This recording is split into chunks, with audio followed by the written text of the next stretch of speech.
She had 3 coins left, 6 pies to sell, and if she failed, she wouldn't eat tomorrow. Clara Whitmore was starving herself to buy flour, baking her way through poverty, one cherry pie at a time in a dying Colorado mining town. Then a drifter walked into the general store, caught the scent of her pie, and froze.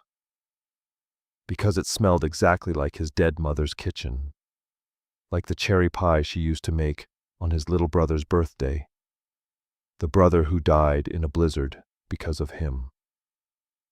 He came back the next morning, and the next, and the next. But Clara didn't want his attention. She didn't want anyone, because the last time she needed help, it cost her mother's life. And the money that could have saved her was buried right beneath their feet the entire time.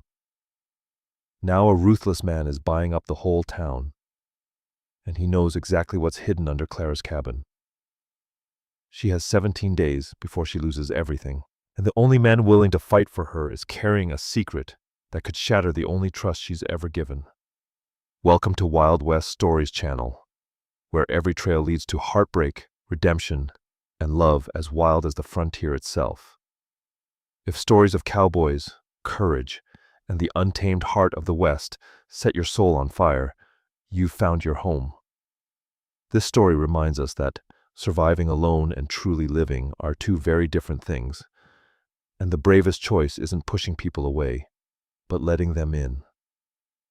Sometimes what saves us has been right beneath our feet all along. We just have to stop being afraid to dig.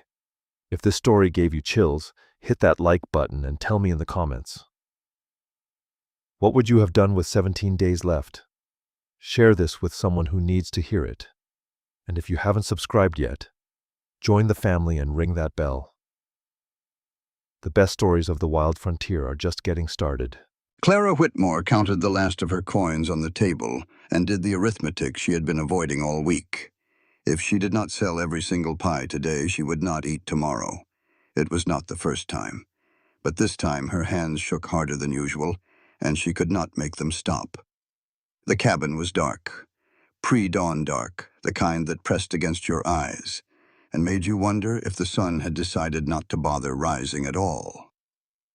Clara swung her legs over the side of the narrow bed, and her bare feet hit the plank floor with a shock of cold that traveled straight up her spine. She stood, and in the gray nothing light her ribs showed through her nightgown when she stretched her arms overhead. She did not look at them. She had stopped looking months ago. The bread shelf was empty, had been empty for 3 days now. Clara filled a tin cup with water from the pitcher and drank it standing up, the way you drink something that is pretending to be breakfast. The water was flat and metallic, tasting of the old well behind the cabin, and it sat in her stomach like a stone dropped into a pond. She lit the stove. This part she could do with her eyes closed. Kindling first, arranged in a loose tent the way her mother had shown her. Then the match, the hiss, the small victorious flame that caught and spread. She fed it larger pieces until the iron belly of the stove began to tick with heat. The cabin warmed slowly, grudgingly, like a person who had been woken up too early and was not happy about it. Then the flour. She measured it with a cup that had belonged to her mother and her mother's mother before that. The tin dented on one side from some long-forgotten kitchen accident. 6 pies today. She had exactly enough flour for 6, not 7. Not 5.5 with enough left over for a biscuit. 6. The arithmetic of survival allowed no remainders. Her hands moved through the motions her mother had taught her. The grit of flour between her fingers. The cold resistance of butter hard as candle wax that she cut into the flour with 2 knives because she did not own a proper pastry cutter. The exact moment when the dough went from shaggy crumbles to a smooth, cohesive ball. This was her language, her inheritance. The only thing of value her mother had left her, besides grief. She pressed the dough flat, folded it, pressed it again. Light hands, Clara. The voice came unbidden, rising from some deep well of memory. Do not work it too hard. Gentle does it. Her mother's hands over hers, guiding, correcting. the warmth of her mother's body behind her at the table, the smell of lavender and wood smoke that Clara had tried to preserve in the fabric of her mother's old shawl, until even that had faded to nothing.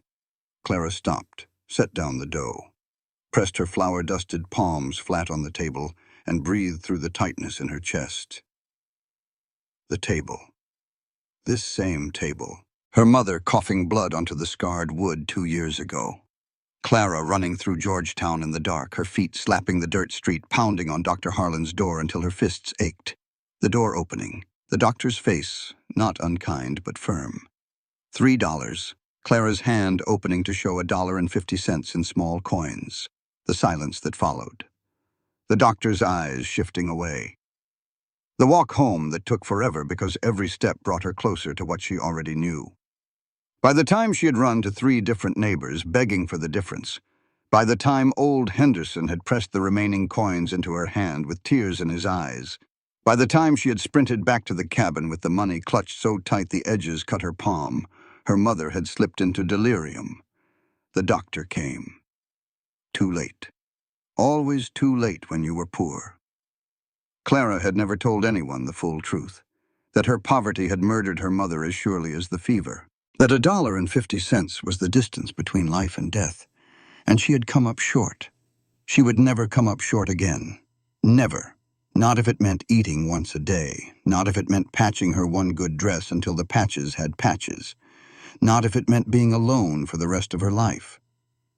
She finished the dough, wrapped it in damp cloth, set it aside, moved to the cherries she had bought with the last of yesterday's pie money, pitting them with a small knife, her fingers staining red. The cherry filling came together quickly. Sugar, a squeeze of lemon, a pinch of flour to thicken the juices, and the secret her mother had guarded like scripture. Just a whisper of cinnamon. Most bakers said cinnamon had no place in cherry pie. Clara's mother had disagreed, and Clara's mother had been right. The cinnamon did not announce itself. It simply made everything around it taste more like itself. Deeper. Truer. Clara assembled the pies, rolled the bottom crusts, laid them in the tins, filled them with cherry and apple and rhubarb. Cut the top crusts, crimped the edges with a fork, sliced vents in the tops to let the steam escape. She worked fast and clean, the movements so practiced they required no thought, which was good because her thoughts were the enemy this morning. As she packed the finished pies into her basket, layering cloth between each one, she glanced through the window at her garden, struggling carrots, stubborn herbs that refused to die, but also refused to thrive, a few potato plants that looked like they were seriously considering giving up. Her mother had kept this garden alive through some combination of skill and sheer force of will that Clara had never inherited. Clara could make a pie crust that brought grown men to tears. She could not convince a tomato plant to produce a single fruit. Her eyes drifted to the far edge of the garden, past the herbs, past the leaning fence, to the old oak tree on the west side of the property. It stood apart from the other trees, massive and ancient, its roots pushing up through the soil in thick ridges. Her mother had one strict rule about that tree. One rule she had repeated so many times, it was carved into Clara's memory like letters in stone. Never dig past the old oak on the west side. The soil is bad there. Promise me, Clara. Clara had promised, never questioned it. Bad soil meant nothing grew. Why would she dig in bad soil when she could barely keep good soil producing? She turned away from the window, picked up her basket. The pies were warm through the cloth, and the smell of them filled the cabin with something almost like comfort. She checked her reflection in the small mirror by the door. Dark hair pulled back in a tight bun. Dark circles under her eyes that she could not hide no matter how much she pinched her cheeks for color. A face that had been pretty once, or so her mother had told her, but had been sharpened by 2 years of hunger and solitude into something harder. Not ugly, just serious. The face of a woman who had forgotten what it felt like to smile without a reason. She straightened her dress. The blue cotton, faded now but clean, pinned her bonnet, picked up the basket with both hands, opened the door to the morning. Georgetown hit her with its smell first, pine and dust and the faint sulfur tang of the mines, though half the mines had shut down this year and the smell was fainter than it used to be. The silver panic, they were calling it. The government had repealed the Sherman Silver Purchase Act, and overnight the price of silver had collapsed like a mine shaft with rotten timbers. The town was dying. You could see it in the boarded-up shops along Main Street, in the miners sitting idle outside the saloon at 7 in the morning with nothing to do and nowhere to go, in the for sale sign hanging on the blacksmith shop that Silas Draven had bought last week for a price that would have been insulting 6 months ago. Clara walked fast. She always walked fast through town, partly because she had pies to deliver and time was money, partly because walking fast meant fewer people tried to talk to her and fewer conversations meant fewer chances for someone to look at her with that expression she hated, the one that mixed concern with curiosity with the faintest whisper of judgment. Poor Clara Whitmore, living alone in that cabin. Such a shame, such a waste. 23 years old and no husband and no prospects and getting thinner by the month. Let them look. Let them whisper. She did not need their pity or their opinions or their casseroles brought to her door with strings of expectation attached. She needed to sell 6 pies. Henderson's general store was already open. The bell above the door chimed as Clara pushed through, and the familiar smell of the place wrapped around her. Tobacco and pickle brine and the dry, dusty scent of bolts of fabric stacked on high shelves. Behind the counter, Henderson himself was arranging canned goods, his white hair catching the light from the front window, his movements slow and careful with the deliberateness of a man who had been doing the same thing in the same place for 30 years. "Right on time," he said, turning to her with a smile that creased his weathered face into deep, familiar lines. "Let us see what you have brought." Clara set the basket on the counter and unwrapped the pies one by one. Henderson examined each with the practiced eye of a man who knew quality when he saw it. He picked up the cherry first, held it to his nose, inhaled deeply. Beautiful as always. He set it down and reached for the apple. Clara held her breath, though she would never have admitted it. Henderson bought 4 immediately. Then he hesitated. His hand hovered over the remaining 2, a rhubarb and a second cherry, and Clara saw the calculation in his eyes. Sales had been slow. The miners who used to buy pie on payday were not buying anything now because there was no payday. The boarding house that used to order 3 pies a week had cut back to 1. Clara kept her face smooth as glass. Inside, her stomach had drawn itself into a knot so tight she could feel it against her spine. Henderson looked at her. She looked back. Something passed between them that neither would have named, but both understood. He picked up the last 2 pies. "I will take them all." Clara nodded, reached for the coins he counted out. Did not say thank you because thank you would have acknowledged what they both knew, that he was buying the last 2 out of kindness, not commerce. That the pity she saw in his eyes was real and well-intentioned, and burned her worse than hunger ever could. Henderson cleared his throat, spoke casually, but Clara had known him long enough to hear the weight underneath. "Draven has been buying up more properties. Heard he has got his eye on the parcels near the Harrison Ranch. Your cabin lease runs through Harrison, does it not?" "Through December," Clara said. "I have got time." Henderson nodded, then added, almost as an afterthought, his voice dropping into the register of old memories and half-forgotten stories. "You know your daddy was a good miner before the accident. Smart man. Harrison once told me your father found something on your land before he died. Never said what. Probably nothing. Miners always think they have struck it rich." Clara shrugged. Her father was an abstraction to her. A man who died in a mine collapse before she drew her first breath. A name on no gravestone because they never recovered the body. She had no room in her life for ghost stories about a dead man's discoveries. She tied the coins into her leather pouch, tucked it inside her dress, turned toward the door. She was 3 steps from the threshold when the bell chimed behind her. Someone entering. Clara did not look back. She had pies to deliver tomorrow and flour to ration and a life to keep from falling apart. She did not have time for whoever had just walked in off the street. But Henderson said, "New in town? What can I help you with?" And a voice she had never heard before answered, low and quiet, like thunder still deciding whether to come closer. I caught a smell of something from the street. Cherry, if I am not wrong. Who around here bakes like that? Clara did not turn around, but her feet, already moving toward the door, went still. Luke Mercer had lived by one rule for 6 years. Never stay anywhere long enough for people to learn your name. Georgetown was supposed to be another pass-through, another ranch, another season of penance served in silence. Then he tasted a cherry pie, and something he thought had died a long time ago moved inside his chest like a fist unclenching.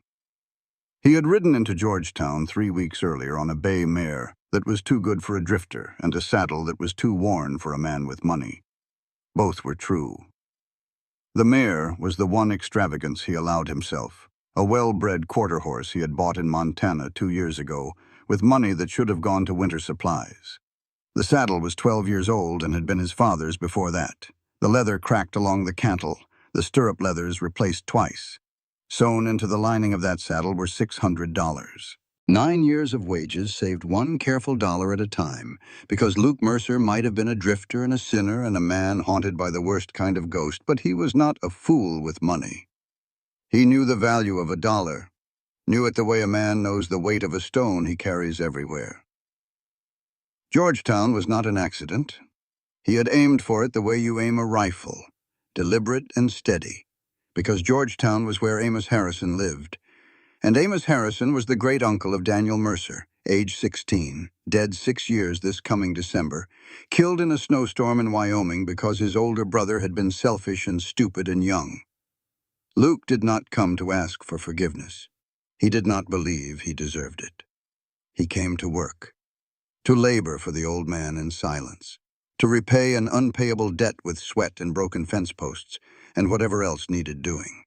Harrison did not need to know who he was. Luke would work his season, move on, and carry the weight to the next town and the next ranch and the next empty bunkhouse where he would lie awake at 3 in the morning and see his brother's face in the dark. That was the plan. The ranch sat in a valley east of town, backed up against the mountains in a way that made it look like the land itself was leaning into the rock for shelter. Good grass, a creek running through the lower pasture, solid barns, and a main house that needed paint but had good bones. Luke had seen 100 ranches. This one felt like someone had loved it for a long time. Harrison met him on the porch. The old man was thin in the way sick people are thin. The flesh melted off the bone by something internal and patient. He coughed into a handkerchief spotted with blood, but his eyes were sharp, the color of a winter creek, and they looked at Luke for a long time without blinking. "You have got your father's jaw," Harrison said. "Take the far bunk. Fence along the north pasture needs mending. No questions, no paperwork, no mention of Daniel." Luke could not tell if the old man recognized him or if the comment about his father's jaw was coincidence. He did not ask. Asking would mean answering, and answering would mean confessing, and confessing was a door he was not ready to open. He took the far bunk, met the other hands. 2 quiet men named Ruiz and Calderon, who had worked the ranch for years, and communicated mostly through nods and the occasional Spanish phrase that Luke half understood. And Billy Tate, 19 years old, talkative as a magpie, with a gap-toothed grin and an opinion about everything. Billy had been at Harrison's for 6 months and considered himself the senior authority on ranch operations. Luke let him talk. Talking men were easy.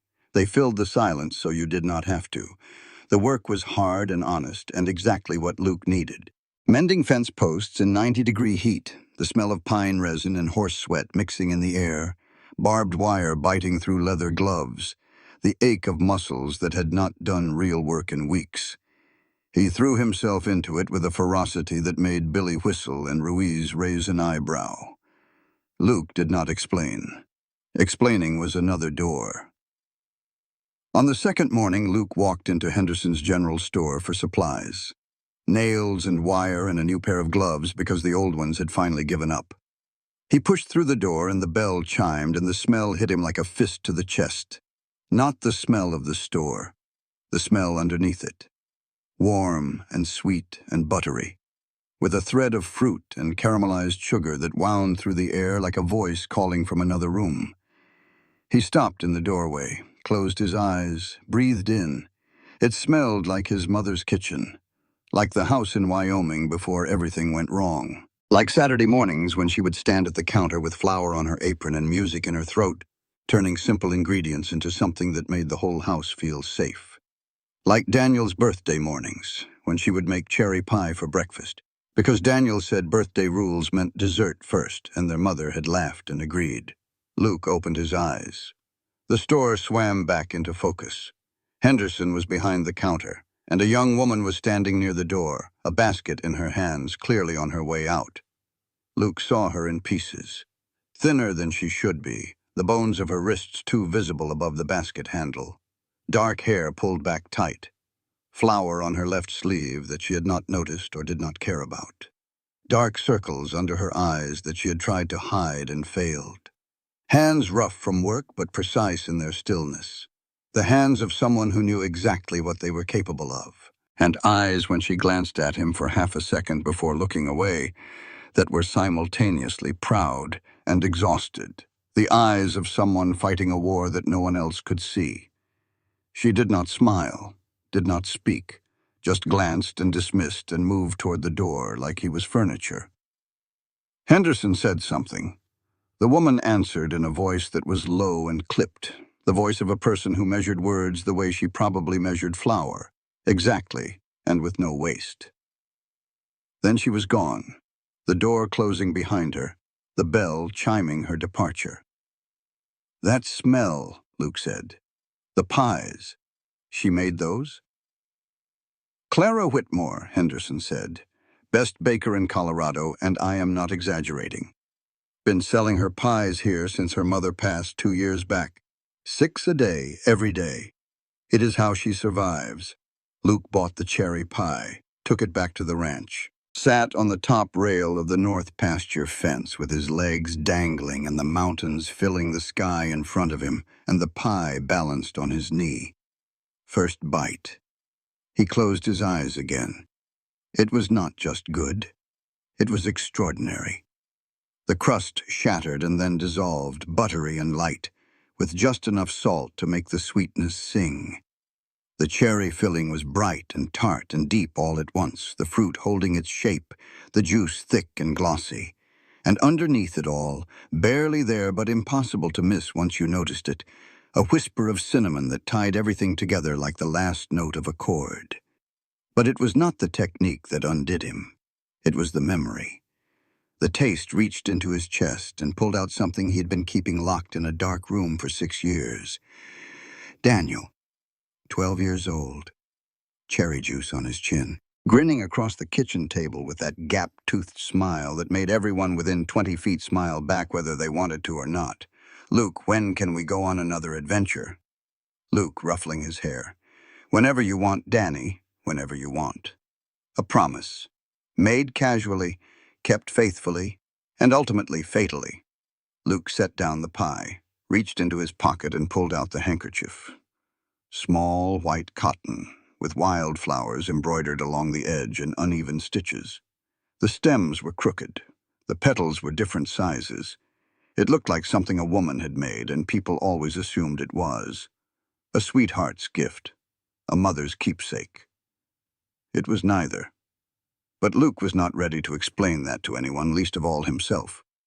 He pressed the handkerchief to his eyes, held it there, breathed through the cloth until the tightness in his chest eased enough to function. Then he looked toward Georgetown, toward the direction the woman with the flower on her sleeve had disappeared. Clara Whitmore, the pie baker who was surviving one cherry at a time.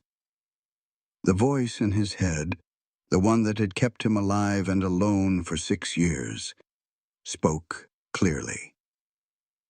Do not start this.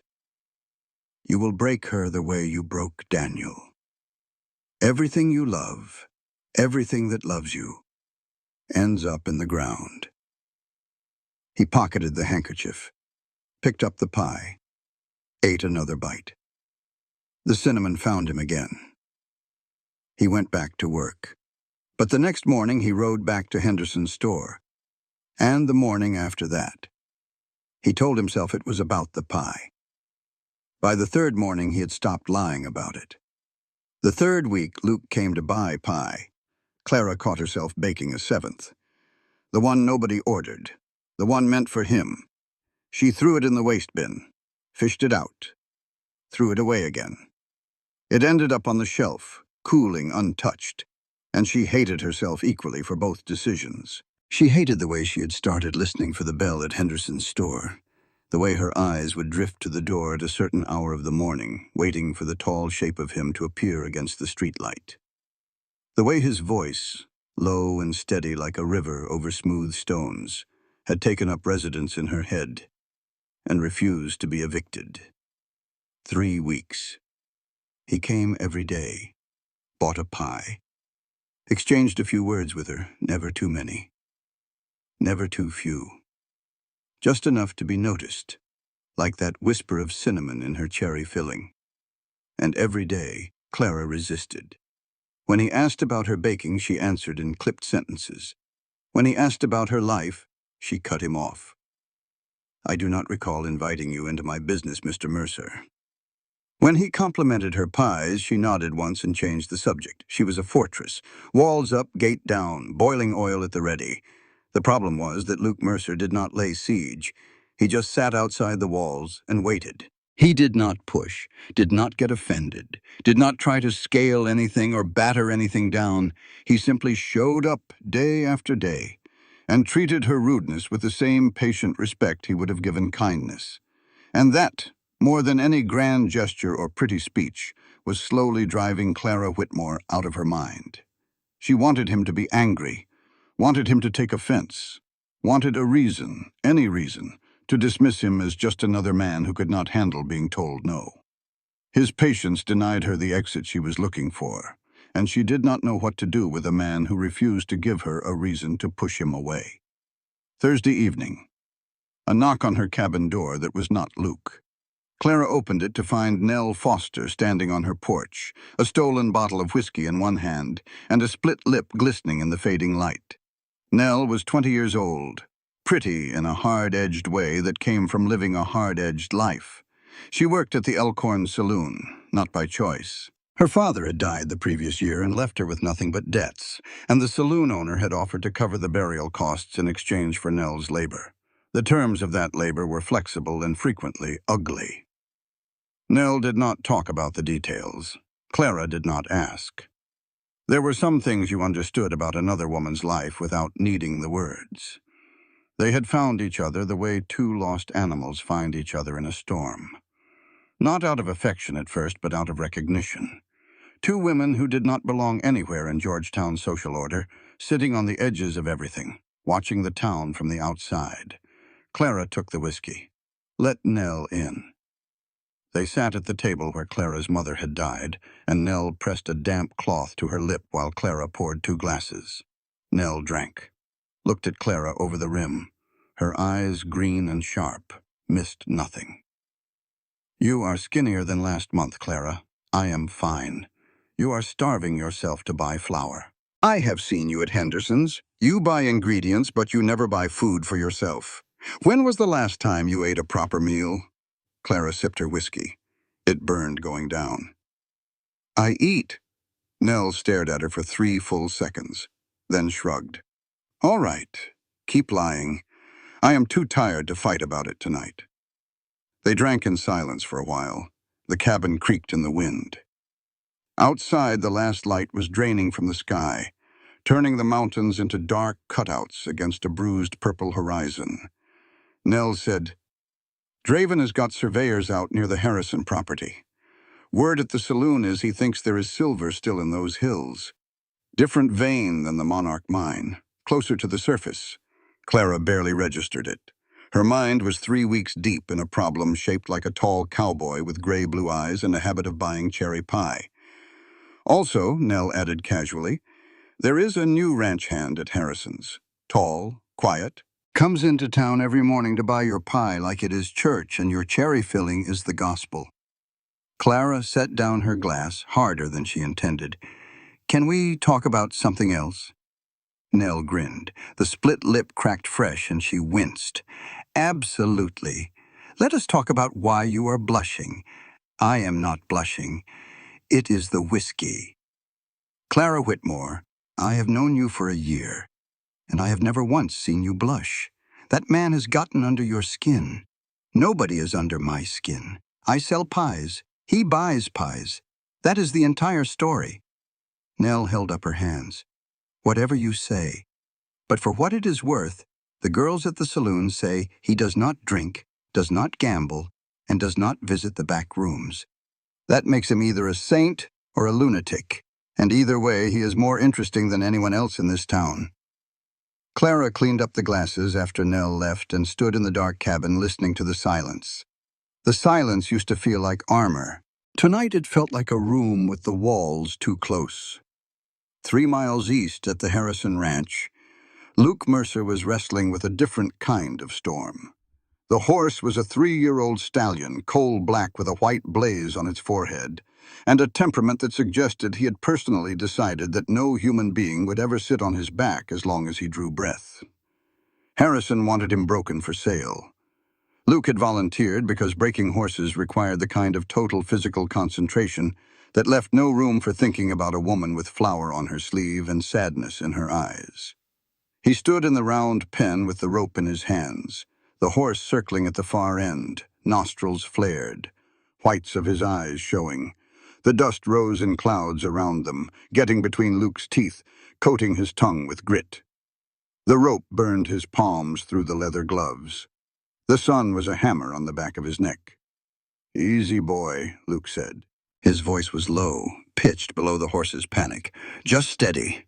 Nobody's going to hurt you. I am just going to stand here. You run all you want. I will wait." The horse ran. Luke waited. This was the part most cowboys got wrong. They thought breaking a horse was about dominance, about showing the animal who was stronger. Luke's father had taught him different. "You do not break a horse," his father had said. "You convince it that trusting you is better than running. And that takes patience, more patience than most men have got." The horse slowed, stopped, turned one ear toward Luke, then bolted again, kicking up a spray of dirt. Luke held his ground, talked low, waited. It took an hour. By the end of it, the stallion was standing 3 feet from Luke, trembling, sweat darkening his flanks, but no longer running. Luke reached out and touched the horse's neck. The animal flinched. Luke kept his hand there, steady and warm. "There you go," he murmured. "See? Not so bad. Trusting is the hardest part, I know." He was not talking about the horse. A voice from outside the pen interrupted him. "Mr. Harrison would like to see you." Luke handed the rope to Billy, who had been watching from the fence rail. The young hand shook his head in admiration. "How do you do that?" "I have been trying to get near that horse for 2 weeks. "You try too hard," Luke said. "He does not need you to be strong. He needs you to be still." He crossed the yard to the main house. Harrison's ranch house was a good-sized building, 2 stories, with a porch that wrapped around 3 sides and windows that looked out at the mountains like eyes that had been watching for a long time. Luke scraped his boots on the step and knocked. "Come in," Harrison's voice, thinner than it used to be, threaded with the rasp of lungs that were losing their war. Luke entered. The house smelled of wood smoke and medicine and old books. Harrison sat in a leather chair by the window, a blanket over his knees despite the summer heat. His face was the color of ash. The handkerchief in his lap was spotted with fresh blood. "Sit down, son." Luke sat, waited. The old man watched him with those sharp creek-water eyes, and Luke felt the old familiar dread, the feeling of being seen. "Silas Draven came by today," Harrison said. "Made me an offer on the ranch. Low enough to be insulting. I told him no." Luke nodded. He had heard about Draven. Everyone in Georgetown had heard about Draven. The mine owner who was buying up the town one building at a time, patiently, methodically, like a man collecting kindling before he lit the fire. "He will come back," Harrison said. "He always comes back. And I am not getting stronger, Luke. He coughed, a wet, rattling sound that made Luke's chest hurt just hearing it. My sons back east have no interest in this ranch. When I die, they will sell it to the highest bidder, and you can bet your saddle that Draven will be standing at the front of the line. The old man's eyes were steady on Luke's face. And that girl in town, the pie baker. Her cabin sits on land I lease to her. If Draven gets my property, he gets her lease too. She will have nowhere to go. Luke said nothing, but something in his expression must have shifted because Harrison leaned forward. You care about her. It was not a question. I barely know her. Harrison settled back. Interesting how a man can barely know a woman but ride 3 miles every morning to buy her pie. Luke had no answer for that. He left the ranch house with the old man's words circling in his head like vultures. Outside, the sun was dropping toward the peaks, painting the sky in shades of fire. The ranch hands were finishing their evening chores, the sound of buckets and harness and low voices carrying across the yard. Draven's visit bothered him. The man was methodical. If he wanted Harrison's ranch, he would get it, not through violence, through patience and leverage, and the simple, cruel arithmetic of a dying man with ungrateful sons. And Clara? Clara, with her cabin on Harrison's land. Clara, who did not know she was standing on borrowed ground with the leaseholder running out of time. Luke saddled his mare. He needed to clear his head. He rode toward town, following the creek trail that wound through the pines. The evening air was cooling, carrying the smell of water and pine needles and the distant wood smoke of Georgetown's evening fires. He was half a mile from town when he saw her. Clara Whitmore, sitting in the mud on the steep path that led from the main road to her cabin. Her basket overturned. 3 pies shattered on the rocks, their fillings spreading across the dirt like bright wounds. Cherry red, apple gold, the dark purple of rhubarb. She was not moving, just sitting there in the mud, her dress soaked, her bonnet askew, staring at the ruined pies with an expression that Luke recognized because he had worn it himself. Not sadness, not frustration, rage. The helpless, gut-burning rage of someone who has done everything right and been defeated by nothing more than a slippery rock and an unkind hill. She was crying, not sobbing, just tears running down her face, cutting tracks through the mud that had splashed on her cheeks. She cried the way people cry when they do not have time for it but cannot stop. Luke dismounted, tied his mare to a tree, walked over. He did not offer his hand, did not ask if she was all right. He knew the answer to that question, and he knew that asking it would be the fastest way to make her rebuild every wall he had spent 3 weeks trying to find a door in. He sat down in the mud beside her. The rain had started, a thin, steady drizzle that promised to get worse. Luke picked up a piece of broken crust from the rocks, examined it with genuine interest, turned it over in his fingers. Crust held its shape even after the fall, he said. That is good technique. Clara stared at him. This man, this stranger, sitting in the mud in the rain, examining her broken pie like it mattered, like she mattered, like the craft of her hands was worth noticing even in ruin. She tried to say something dismissive, something sharp and self-protective that would push him back to a safe distance. But the words would not come. The anger and the exhaustion and the sheer absurdity of a cowboy inspecting broken crust in a rainstorm had short-circuited whatever defense mechanism usually kept her functioning. "Why did you sit down?" Her voice came out raw. Luke looked at her. Rain traced lines down his sun-darkened face. His gray-blue eyes held something she had not expected. Not pity, not desire, recognition. "Because I know what it is like to sit alone in the mud, and I know you do not need anyone to pull you up, but maybe you could use someone sitting next to you." Clara wanted to tell him he was wrong, that she did not need anyone next to her or behind her or anywhere within the borders of her carefully constructed solitary life. She wanted to tell him to go away, to stop buying her pies, to stop looking at her like she was a person worth seeing. She said nothing. And in those 2 minutes of shared rain and silence, the space between them changed into something she did not have a name for yet. After the mud, Clara made herself a new rule. Do not look into Luke Mercer's eyes for more than 3 seconds. Day 1, she held. Day 2, she failed when he laughed about a horse that kicked through its stall door. Day 3, she stopped counting. She told herself it was practical. Her garden fence had collapsed, half the posts rotted through, and she did not have the money to hire someone to fix it. Luke offered. She accepted. Not because she wanted him at her cabin, because she needed the fence. Deer were eating her carrots. It was a matter of survival, not sentiment. She told herself this 4 times in one afternoon, and did not believe it once. Luke arrived Saturday morning with a hammer and a bag of nails and enough lumber for twice the fence she needed. She did not ask where the extra wood came from. He did not explain. The day was warm, the sky a hard, bright blue that hurt to look at directly, and the mountains stood around the valley like walls of a cathedral. Luke worked. Clara weeded her garden and pretended not to watch.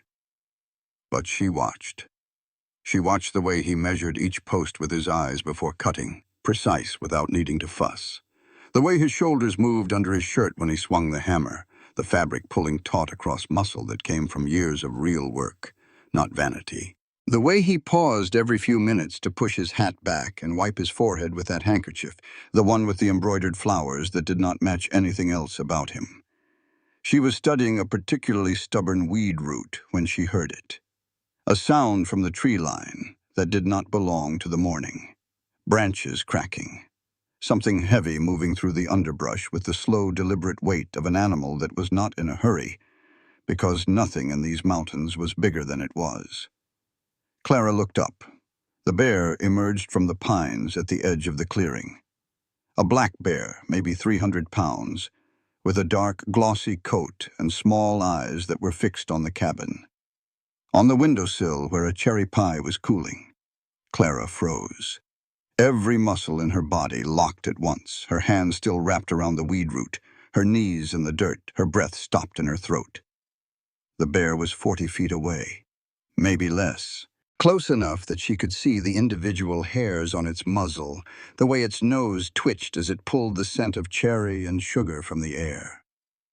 Luke's voice came from behind her, low and calm, pitched just above the sound of the wind. Clara, do not run. Walk backward toward the cabin. Slowly. She could hear his voice shaking even through the calm. She looked over her shoulder and saw him standing by the fence, hammer still in his hand, the handkerchief wrapped around his knuckles where a blister had risen, and his hand was trembling. He was scared, but his voice was steady, and that was what mattered. Clara did not run. She released the weed root, placed her hands flat on the ground, pushed herself up slowly, keeping her movement smooth and unhurried. The bear watched her. Its head swung in her direction, ears forward, curious but not yet alarmed. She backed toward the cabin. 1 step, 2, 3. The bear took a step forward. Clara's heart slammed against her ribs so hard she thought it might crack bone. She reached the porch. Her hand found the iron pot that sat by the door, the big one she used for stewing apples. She picked it up. Luke picked up 2 rocks from the ground near the fence. Good-sized rocks, the kind that fit in a man's palm. Now, Luke said. They made noise. Clara banged the pot with the hammer Luke tossed to her, the sound ringing across the clearing like a cracked bell, sharp and ugly and loud. Luke shouted and threw the rocks, not at the bear, but near it, sending them crashing into the brush. The bear, startled, reared back, made a sound, a huffing grunt of displeasure, then turned and crashed back into the pines. The trees shook and swayed in its wake. Then nothing. Silence, except for their breathing and the echo of iron ringing in the mountain air. Clara set down the pot. Her hands were steady on the iron. The rest of her was shaking like a leaf in wind. Luke leaned against the fence post. His chest was heaving. His face was pale under the sunburn. He looked at her across the clearing. And something passed between them that had nothing to do with romance and everything to do with survival. They had faced something together, and together was different from alone. "You did not panic," Luke said. There was genuine surprise in his voice. "You did not shoot it," Clara replied. "Did not have a gun. So you threw rocks at a bear. Worked, did it not?" The laugh came out of both of them at the same time. Not a romantic laugh, not a careful, polite laugh. A ragged, giddy, breathless laugh. The kind that comes when your body is still pumping enough adrenaline to outrun a train, and your brain has just realized you are not going to die today. They laughed until Clara had to sit down on the porch steps and Luke had to lean forward with his hands on his knees. When the laughter faded, the silence that replaced it was different from before, warmer, lighter. Something had shifted in the space between them, and neither of them was going to pretend it had not. Luke went back to the fence. Clara went inside to rescue the pie from the windowsill before any other bears got ideas. When she came back out with 2 cups of water, Luke was finishing the last post. She brought the water to him. Their fingers touched when she handed him the cup. Both of them pulled back. Not from fear, from the opposite. The sensation was unexpected, electric, the kind of thing that makes you suddenly aware of your own skin. Luke looked at his hand. Clara looked at the mountains. The air between them thickened like honey in winter. "Thank you," Luke said, "for the water." "It is just water," Clara said. Her voice was doing something strange, going soft at the edges in a way she did not recognize. The rest of the afternoon passed in a kind of heightened awareness. Clara showed Luke the garden, explained what grew and what did not, and what she suspected might be plotting an escape. Luke listened the way he always listened, with his whole body, leaning in slightly, his eyes on her face rather than on the struggling potato plants she was pointing at. She found herself talking about baking. Not because he asked, because he was watching her work through the kitchen window with an expression of genuine attention that no one had ever given her before. She opened the door and said, almost without meaning to, "You want to know why the crust is good?" He came inside, stood at a respectful distance while she pulled out flour and butter and showed him the technique. "The butter has to be cold," she said, "cold as you can get it. You cut it into the flour, but you do not blend it all the way. You want pieces, little flat pieces of butter between layers of flour. That is what makes it flaky. When the pie bakes, the butter melts and creates steam, and the steam pushes the layers apart." Luke watched her hands as she demonstrated. "What about the water? Just enough to bring it together. Too much, and it gets tough. Too little, and it falls apart." She paused. "My mother used to say, 'Light hands. Do not work it too hard. Gentle does it.'" She did not know why she had said that. The memory slipped out before she could catch it. Her mother's voice suddenly alive in the room, and she felt her throat close. "Your mother taught you all this?" "Yes. Everything I know about baking came from her. She must have been a remarkable woman." "She was." Clara's voice was barely above a whisper. Luke seemed to sense he had touched something tender. He stepped back, changed the subject to the fence, to the weather, to something safe. Clara was grateful for the retreat, and furious at herself for needing it. Later, as the sun dropped and the shadows grew long, Nell appeared on the path. She had come to visit Clara, but stopped short at the sight of Luke sitting on the porch drinking coffee while Clara sat in the doorway with her knitting. "Well," Nell said with elaborate casualness, "this looks cozy." "Nell, this is Luke Mercer. He fixed my fence. Luke, this is Nell Foster. She is my friend." Luke stood and tipped his hat. "Ma'am." Nell sized him up with the practiced eye of a woman who had learned to read men the way other women read books, quickly, accurately, and with an awareness of what was hidden between the lines. She waited until Luke had left for the evening before delivering her verdict. Clara was washing the coffee cups and pretending not to care. "He looks at you like you are the last meal on earth," Nell said. "But he does not reach for the plate. A man like that is either a saint or carrying a secret big enough to crush him. Maybe both. You are being dramatic. I am being observant. There is a difference." Clara dried the cups and put them away. The cabin felt emptier than usual. Not empty like before, like a room that had always been empty, empty like a room that someone had just left. Luke paused on the porch steps on his way out. The evening was cooling, the sky going violet above the peaks. He turned back, and his face held something careful, something he was choosing to offer rather than being forced to reveal. Clara, I do not know what you believe about strangers, but that cherry pie. My mother used to make one just like it. She died when I was 17. Every time I eat your pie, I get to visit her for a little while. Clara stood in the doorway. The lamplight behind her put her face in shadow. She did not know what to say to a man who carried his grief as quietly as she carried hers, who ate her pie not for the taste but for the memory. Finally, because the moment needed something and silence was not enough, she said, "Thursday I am making cherry. You want? I will set one aside." Luke smiled. And for the first time, Clara saw a smile from him that did not carry sadness underneath. It was brief and slight and gone almost before it arrived.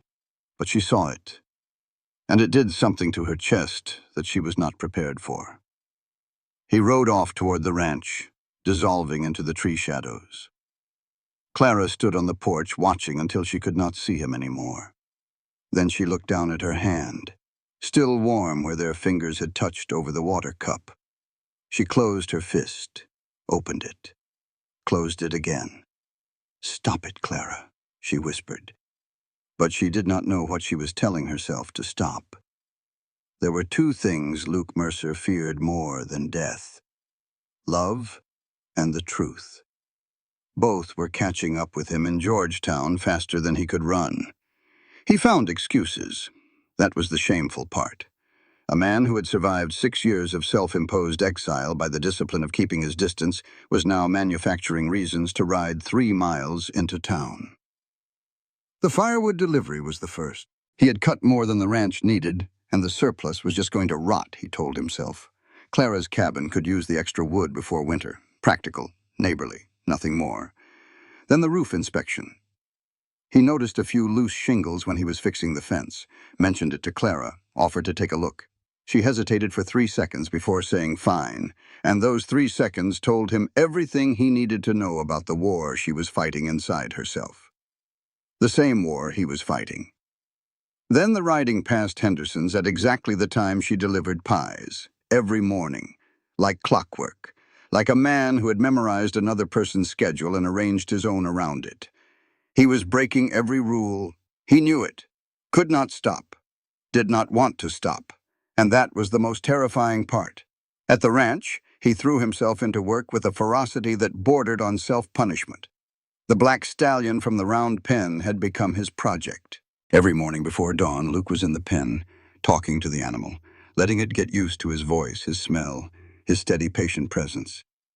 The other hands thought he was crazy. Billy said so out loud. "That horse is going to kill you one of these days." "He is just scared," Luke said. "Scared animals fight. Patient people wait. Sooner or later, the fear runs out."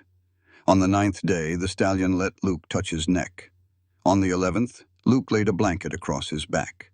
On the 14th, he mounted. The horse stood trembling, every muscle coiled, ready to explode.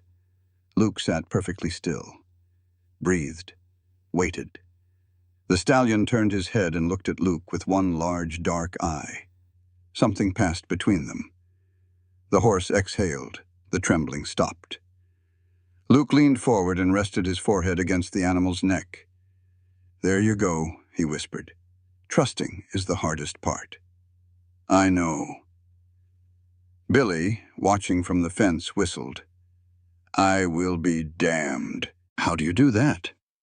Luke dismounted carefully and stroked the horse's muzzle. He was thinking about Clara, about the way she flinched from kindness, the way this horse flinched from touch, about the patience required to earn trust from a creature that had every reason to refuse it. He was untacking the stallion when Billy appeared beside him, eyes bright with the particular energy of a young man about to say something he should not. "Hey, Luke, that handkerchief you carry, is it from a sweetheart?" Luke's hands went still on the saddle. No. Billy, oblivious to the sudden temperature drop, grinned. Pretty stitching for a man to carry around. My girl gives me handkerchiefs too. Got 3 of them. She puts little hearts in the corners, which is embarrassing, but I would never tell her that because she would probably. Luke walked away, mid-sentence. Billy stood holding the saddle blanket, confused, watching Luke's retreating back. That evening, Harrison sent Billy to fetch Luke to the main house. The old man was having a bad day. Luke could hear the coughing from the porch, wet and heavy, the sound of lungs that were filling with what they should not be filled with. He entered the house quietly. Harrison was in his chair. The blanket on his knees was spotted with blood. His face was the gray of winter clouds, and his breathing came in short, shallow gasps that seemed to cost him something each time. "Sit down, son." Luke sat. Harrison watched him for a long moment. The fire crackled. Outside, the wind had picked up, pushing against the windows with an urgency that matched the tension in the room. "I know who you are, Luke." The words fell like stones into still water. Luke felt every muscle in his body go rigid. Harrison continued, his voice steady despite the effort it cost him. "Knew the moment you rode onto my property. You have got your mother's eyes and your daddy's stubborn jaw, and you carry guilt on your shoulders like a pack mule carries stone." Luke opened his mouth. Nothing came out. "Daniel was my sister's grandson. I loved that boy. When he died, I thought I would die too. Might have if I had not had this ranch to keep me upright."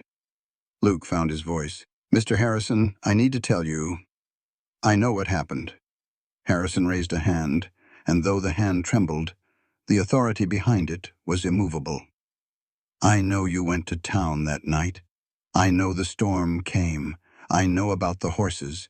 And I know what you have been telling yourself for 6 years, that you killed him." Luke could not speak, could not breathe. The fire popped. A log shifted. "But I have got something that says different." Harrison reached behind his chair and produced a crumpled envelope, yellowed with age. He held it out.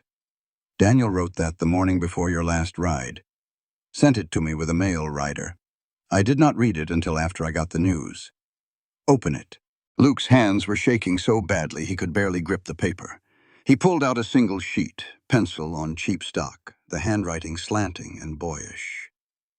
"Uncle Amos, traveling with Luke is the best thing that ever happened to me. He worries too much. He thinks he has to protect me from everything. But I am not a kid anymore. I chose this.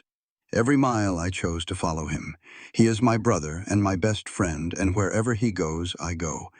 Do not ever let him think any of this is his fault. Danny." Luke read it. His hands shook. He read it again. The words blurred. Then he broke. Not loudly, not dramatically, just the dam giving way.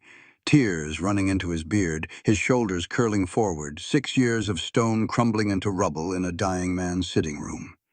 Harrison gripped Luke's arm with surprising strength. "Forgive yourself, son." Daniel already did, before there was anything to forgive. Luke left the ranch house, saddled his mare, rode into the mountains with no direction and no plan, just the need to be somewhere that was not inside his own skin. He found a ridge above the tree line where the wind was strong enough to steal his voice, and he screamed into it until his throat was raw. Then he sat on the rocks and held Daniel's handkerchief in both hands, and cried until there was nothing left. He did not heal. Healing was not that fast or that neat. But something shifted. A door that had been sealed with grief and guilt cracked open just enough to let the light touch the edges. He rode back down, washed his face in the creek, made a decision that was not a decision so much as a surrender. He went to Clara's cabin. She was reading by lamplight, one of her mother's old books, the pages yellowed, the spine cracked. She looked up when he knocked, saw his face. Whatever she saw there, she did not name it. "There is coffee," she said. "Sit down." He sat. She poured. The cabin was small and warm and filled with the lingering smell of the day's baking. They sat at her mother's table in a silence that should have been awkward but was not. It was the silence of two people who understood that sometimes words were the wrong tool for the job. 20 minutes passed. Then Luke said, "I had a brother. He died." 3 words for the worst thing that had ever happened to him. He did not elaborate, did not explain, just set the fact on the table between them like a stone. Clara looked at him. Her dark eyes held something he had not seen from her before. Not pity, understanding. "I had a mother," she said. "She died too." 2 sentences, 2 wounds, mirror images. Nothing more was needed. Luke pulled the handkerchief from his pocket, held it in his lap. Clara saw the embroidered flowers. Her eyes lingered on them. She did not ask. He was grateful for that. He was not ready. They drank their coffee. Clara told him about the book she was reading, a novel about a woman crossing the plains alone. Luke told her about the stallion, about the patience it took, about the moment when the animal finally chose to trust. They talked the way people talk when they are building something fragile and new, carefully, testing each step before putting weight on it. When Luke left, the night had gone full dark. Stars scattered across the sky like salt thrown on a black tablecloth. He untied his mare and was about to mount when he saw them. Boot prints in the soft earth below Clara's window, fresh, made within the last hour judging by the sharpness of the edges.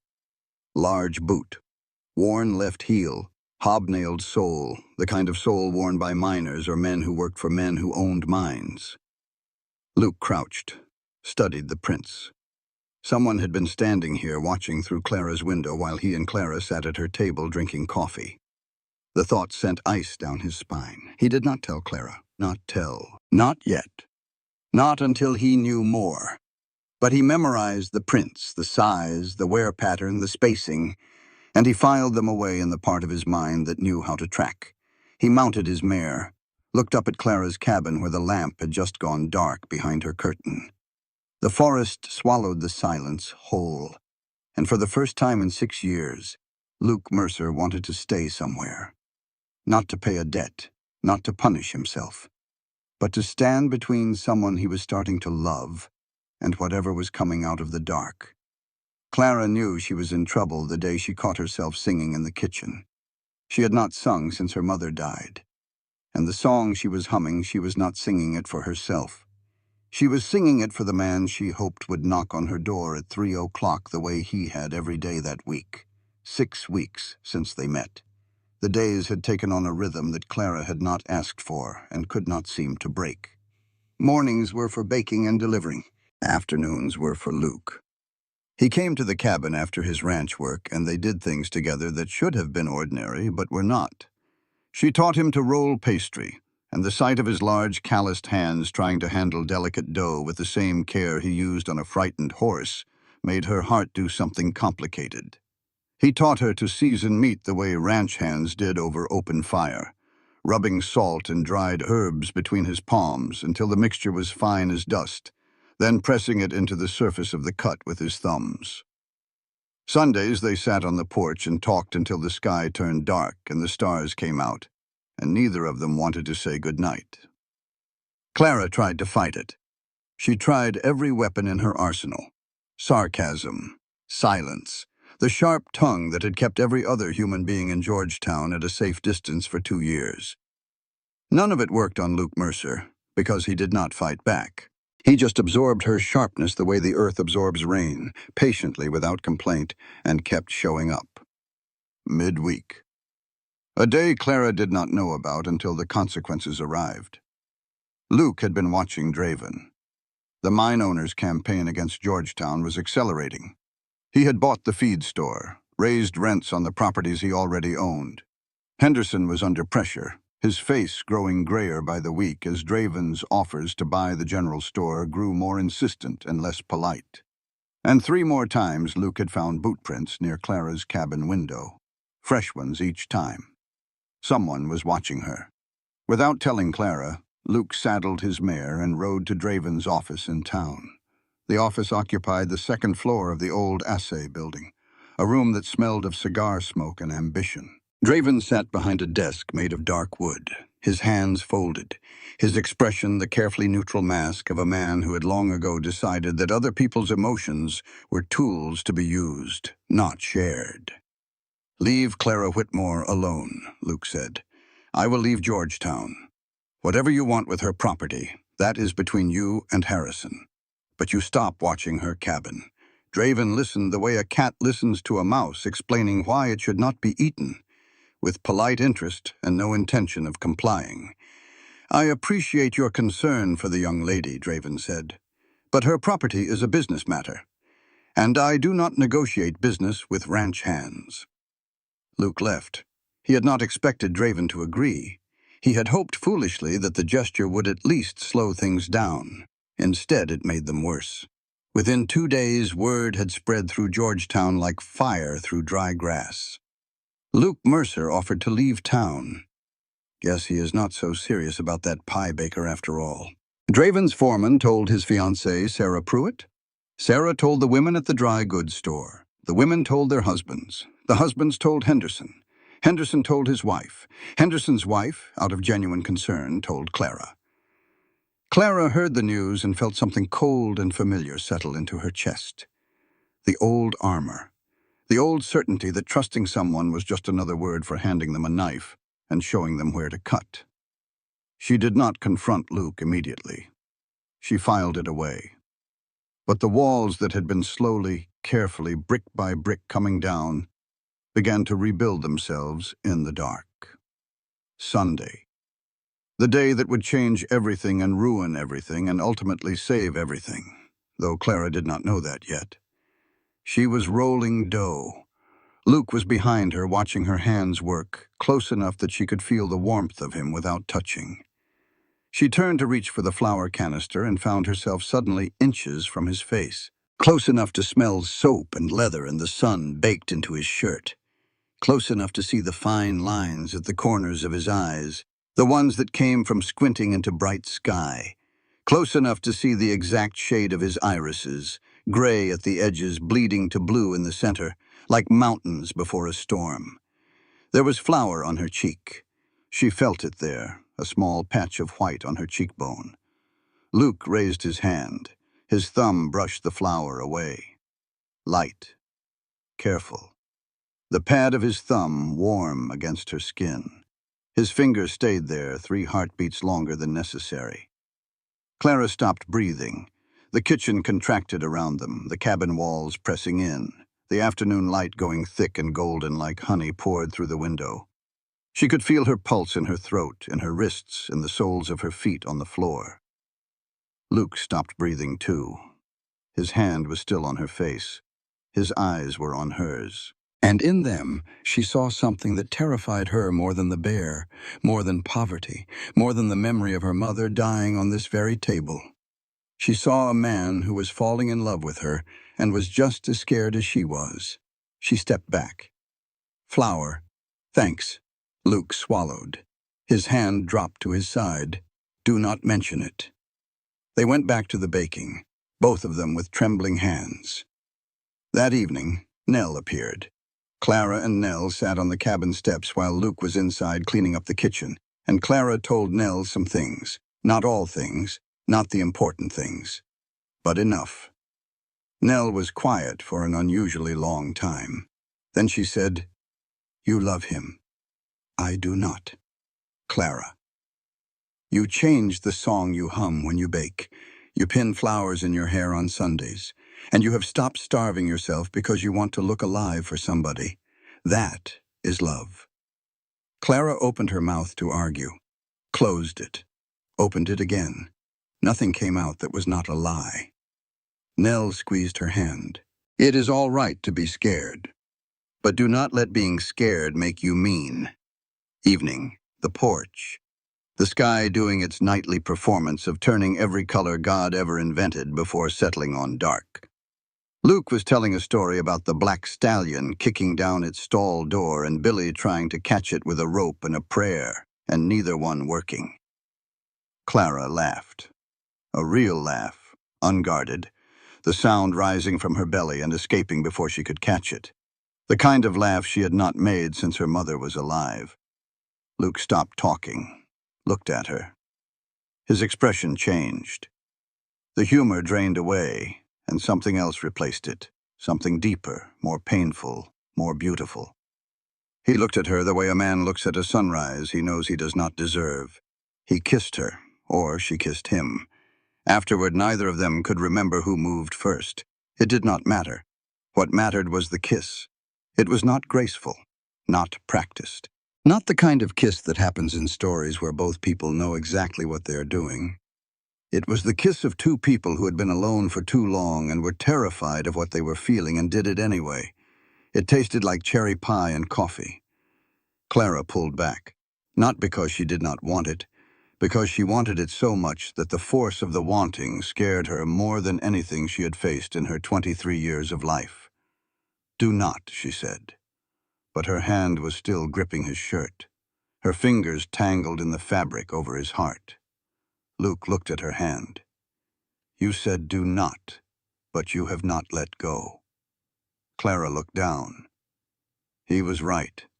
Her fingers were holding on like they had their own ideas about the situation, ideas that directly contradicted what her mouth was saying. She let go, stepped back. The cool air rushed into the space between them, and it felt like losing something she had only just found. "You need to go." Luke nodded. No argument, no wounded pride, just acceptance. "When you are ready," he said, "I will be here." He had almost reached his horse when Clara's voice stopped him. Cold now, the warmth of the kiss already buried under something harder.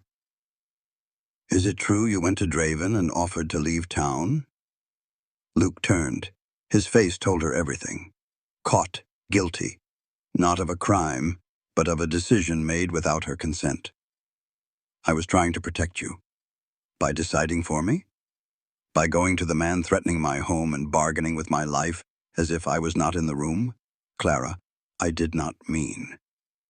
You are just like every other man who thinks a woman needs saving instead of asking. You want to help me? Ask me. Do not go behind my back and trade away your presence like it is currency I should be grateful for." She went inside, shut the door, pressed her back against the wood and listened to the silence on the other side. Luke stood in the dark for a long time, hat in hand, staring at the grain of the door. He had done exactly what he always did, tried to solve the problem by removing himself, tried to protect her by taking away her voice. The same instinct that had driven him to leave every town and every ranch and every human connection for 6 years, dressed up as sacrifice, revealed now as cowardice. She was right, and knowing she was right made it worse. He mounted his mare and rode toward the ranch. Behind him the cabin was dark. Above him the sky was darker. And somewhere in the hills above Georgetown, lamplight burned in Silas Draven's office, where a man who never slept was studying a surveyor's map with Clara Whitmore's cabin marked in red ink. The morning before everything collapsed, Clara woke with the taste of the kiss still on her lips and sunlight making patterns on her cabin wall. She was angry at Luke. She was also still feeling the ghost pressure of his thumb on her cheek. She decided to bake. When in doubt, bake. She mixed the dough, rolled it, crimped the edges, crimped. Filled 3 pies with cherry and 2 with apple and 1 with rhubarb. The cabin filled with warmth and sweetness and the smell of butter browning in the oven. She hummed her mother's song. She hated herself for humming it. She hummed it anyway. Outside, the first aspens were turning gold. The morning light came through the window at the angle that meant autumn was arriving, lower and more golden than summer light, casting longer shadows. Clara pulled the pies from the oven and admired their perfection. Each one a small victory, proof that her hands still knew what they were doing, even when the rest of her had lost the plot entirely. This was the last perfect morning. She did not know it yet. By afternoon, the gold would turn to ash. Blow number 1 arrived at Henderson's store wearing the face of the man who had been like a father to her. Henderson was behind the counter, but he was not arranging goods. He was standing still, his hands flat on the wood, his face the gray of old cement. Clara knew something was wrong before he spoke. Henderson always moved, always fussed with inventory, straightened cans, wiped the counter. A still Henderson was a Henderson delivering bad news. "Clara," he said, and his voice cracked on the second syllable. "Draven bought your lease." She heard the words, processed them. Her face did not change. She had learned young that showing your wounds to the world was an invitation for the world to press harder. "What do you mean he bought my lease?" "Harrison sold it to him." Henderson could not meet her eyes. "Draven offered cash. Harrison needed it for medicine." "The consumption is winning, Clara. He is dying and his doctor bills are eating him alive, and Draven knew it, walked in with a bank draft and walked out with the paper on your land." Clara stood very still. "How long do I have?" 30 days. Or you can stay if you pay the new rate. Draven is charging triple." "Triple!" Clara did the arithmetic instantly, the way she always did, the numbers clicking into place with the precision of a lock turning. Triple rent was more than she made in 3 months. She might as well have been asked to pay in moonlight. She sat down at Henderson's counter, pulled out her coin pouch, counted again. Came up short by $40, $40 between her and the street. Her face remained smooth. Inside, she was 17 years old again, standing in the dark with $1.50 in her palm while her mother died. Blow number 2 arrived an hour later, carried by a woman with a sympathetic smile and poison on her tongue. Sarah Pruitt found Clara outside Henderson's store. Sarah was 22, plain-featured, engaged to a man named Colton, who worked as Draven's foreman. She was not evil. That was the trouble with Sarah Pruitt. She was not evil. She was well-meaning and curious, and constitutionally incapable of keeping information to herself, which in a small town made her more dangerous than any villain. "Clara," Sarah said, touching her arm with the gentle pressure of someone about to deliver something brutal, "I thought you should know about Luke Mercer before it is too late." Clara's blood went cold. "Know what?" Sarah leaned in. "His real name is Luke Mercer, you know that. But did you know about his brother? The one who died in Wyoming?" Sarah's eyes were wide with the manufactured concern of someone who was enjoying this more than she would ever admit. Colton recognized him. Worked a ranch up in Laramie, same time Mercer was there years back. He says Luke left his kid brother alone in a blizzard. Went into town and left a 16-year-old boy with the horses in the worst storm of the season. The horses spooked. The boy was dragged. They found him in the snow the next morning. The words landed like fists, each one precise, each one aimed at the place where Clara was most vulnerable. "I thought you should know," Sarah repeated, "what kind of man he is." Clara said nothing. Her face betrayed nothing. But inside, something that had been slowly, carefully, painfully opening over the past 6 weeks slammed shut so hard it shook her bones. She found Luke at the creek east of town. He was alone, watering the horses, crouched at the bank with his hat pushed back and his sleeves rolled to the elbow. The water ran clear and cold over the rocks, and the late afternoon light made everything look like a painting. A beautiful painting that was about to be slashed. "You had a brother," Clara said. No greeting, no preamble. The words came out flat and hard. Luke stood. The water dripped from his hands. He saw her face and knew. "You told me he died. You did not tell me you left him to die. It was not. That is not what happened." "Then explain." "Because right now I am standing here wondering what I actually know about you, besides the fact that you like cherry pie and you are handy with a fence post," Luke told her. The truth, or the first layer of it. Daniel following him west, the two of them riding together, working ranches, making a life. The storm, Luke leaving to go into town, the horses spooking. Daniel dragged through the snow. Clara listened. Her arms crossed over her chest, her jaw tight, her eyes unblinking. Then, quietly, the question that would blow the roof off everything. "Why did you leave him that night, Luke? Where did you go?" Luke's voice dropped to almost nothing. The words came out like they were being pulled from him with pliers. "I went to meet a girl. In town." Daniel knew. He had been teasing me about her all week. Clara waited. When the storm came in fast, Daniel saw it before I did. He rode after me. Not because I abandoned him, because he was trying to save me. He saw the blizzard coming, and he rode straight into it to bring me back. The creek kept running. The water kept flowing over the rocks. The world kept turning. But the air between them had changed composition, become something thinner and harder to breathe. He died coming to save you, Clara said, because he loved me. Luke's voice broke. Because he was 16 and brave and thought his big brother was worth riding into a blizzard for. He was wrong. The second layer of the secret was worse than the first. Not carelessness, but causation. Not I left him, but my brother's love for me is what killed him. Luke did not just carry guilt for being absent, he carried the unbearable knowledge that if Daniel had not loved him so much, Daniel would still be alive. Clara felt the parallel hit her like cold water.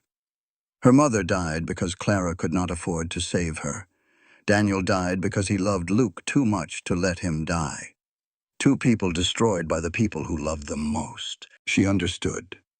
She understood it so deeply and completely that it terrified her, because understanding meant connection, and connection meant vulnerability, and vulnerability meant she could lose again. So she did what she always did. She chose the safe option. You let me open my heart to you while carrying this. You knew I am more afraid of betrayal than anything else on this earth, and you still hid. Luke did not defend himself. You are right. I was afraid that if you knew, you would look at me the way I look at myself every morning. Get out. The word hit him like a slap. He flinched, then nodded, picked up his hat from the creek bank, walked to his horse, mounted. He looked at her one last time. She looked away. He rode off. The sound of hooves faded into the trees. Clara stood at the creek until the light was gone and the water ran black, and the cold pressed through her dress and into her skin, and she could not feel her hands. She walked home, closed the cabin door, closed the hiss, pressed her back against the wood, slid to the floor. She looked around the cabin she was about to lose, the pies that were not going to save her, the life that was falling apart from every direction at once, the man she had just sent away. And for the first time, Clara Whitmore did not know if she was strong or just talented at self-destruction. 17 days. That is how long Clara had before Draven took her cabin. It was also how long she went without seeing Luke Mercer. She did not know which one was killing her faster. She responded the only way she knew how. Alone. She doubled her baking. 10 pies a day, then 12, then 15. She woke before the stars faded and baked until the stove burned down and her arms ached from rolling and her eyes blurred from lack of sleep. Henderson bought what he could. The rest she sold door to door, carrying the basket through Georgetown like a peddler, knocking on houses she had never approached before, offering pies to strangers with a smile that felt like a mask nailed to her face. She stopped eating again. The flour was for pies, and the pies were for money, and the money was for survival. There was no room in the arithmetic for her own hunger. She lost weight she did not have to lose. Her dresses hung on her. Henderson watched her deteriorate and begged her to slow down. Clara ignored him. She was saving herself, the way she always saved herself. Alone. Nell came on the 9th night. Clara heard the knock and opened the door, expecting Henderson or one of the town women who sometimes came to buy pies after hours. Nell stood on the porch, shivering despite the relatively mild night. Her left eye was swollen shut. Her lip was split again, the same place as before, reopened like a wound that never got the chance to heal. She held a small bundle of clothes pressed to her chest like a shield. "The saloon owner," Nell said. Her voice was steady. Almost too steady. The kind of steady that comes from practice. He found out I was saving money to leave. He does not let people leave. Clara saw the bruises, saw the swollen eye, saw the way Nell held herself carefully, favoring her left side, the way you hold yourself when breathing hurts. "Can I stay here?" Nell asked. "Just a few days." until the bruises heal and I can figure something out.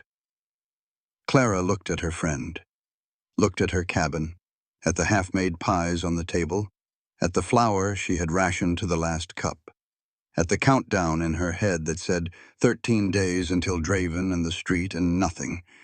And she said no, not cruelly. That would have been easier to forgive.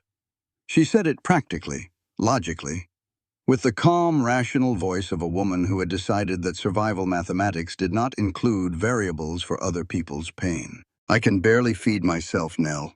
I am about to lose this cabin. I cannot take on someone else's problems right now.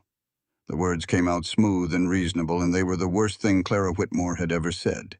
Nell stared at her. The one eye that was not swollen shut held something that went beyond hurt. It held recognition. The recognition of a woman who had been turned away before many times by many people and had learned to read the mathematics of rejection in its every form. You know what, Clara? Nell's voice was quiet. Terribly quiet. You are not a strong woman living alone. You are a scared woman pushing everyone away. There is a difference. And right now, you sound exactly like every person in this town who looked at me and decided I was not worth the trouble.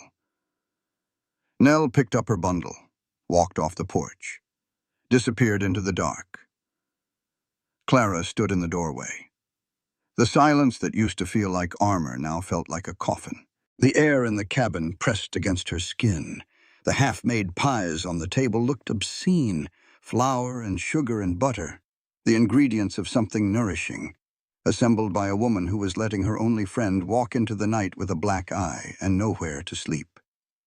She closed the door, sat down at her mother's table, put her head in her hands, and for the first time in her life, Clara looked at herself clearly. Not the version she had been telling herself for 2 years, the brave, independent survivor who needed no one. The real version. The woman who had turned self-reliance into a weapon, who had used strength as a shield and solitude as a fortress and control as a religion, who was so terrified of being helpless that she had become something worse. She had become cruel. She thought about her mother. Not the saint she had built in memory, but the real woman. The woman who also refused help. Who also said, I can manage while the fever burned. Who also chose pride over survival. Clara was becoming her mother, and she knew how that story ended. She stood up, put on her coat, walked out into the dark. She found Nell behind the livery stable, huddled against the wall, her bundle of clothes clutched to her chest. The night was cold and Nell was shaking, and her one good eye looked up at Clara with an expression that held no hope, because hope was a luxury Nell Foster had given up a long time ago. Clara knelt beside her, took off her own coat and wrapped it around Nell's shoulders. The coat was thin and patched, but it was warm from Clara's body, and Nell's shaking eased slightly. I am sorry, Clara said. I was wrong. Stay as long as you need. Nell looked at her. Clara expected anger, expected accusation, expected the sharp tongue that Nell wielded like a surgeon's knife. Instead, Nell started to cry, silently, tears running from her one open eye, soaking into Clara's collar. Clara held her, right there in the dirt behind the livery stable with the smell of horses and hay around them and the stars cold and indifferent overhead. This was Clara's real transformation. Not a moment about Luke or romance or the flutter of a first kiss. This was the moment she broke the pattern that had defined and limited her entire life. She chose to help someone, even though she was drowning. She chose connection over control. She opened the door she had kept barred since her mother died, and let another human being walk through it. It was harder than saying I love you. It was harder than anything she had ever done. And it was the most important decision she would ever make. 3 miles east at the Harrison Ranch, Luke Mercer was fighting his own battle. He had retreated into silent labor. 16-hour days. Fence mending, horse training, barn repair, anything that required his body and freed his mind from the loop it had been running for 17 days.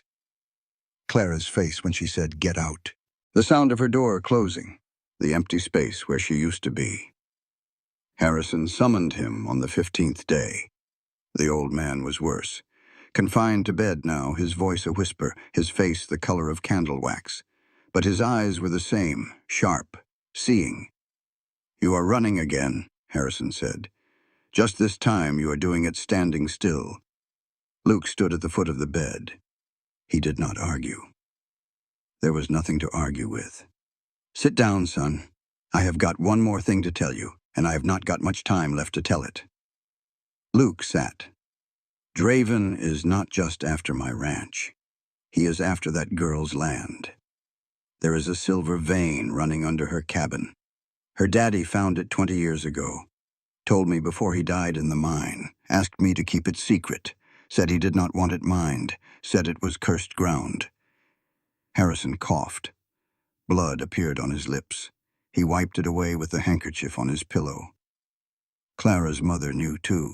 That is why she forbade the girl from digging near the West Oak. She was afraid the silver would bring the same destruction that killed her husband. The words rearranged everything.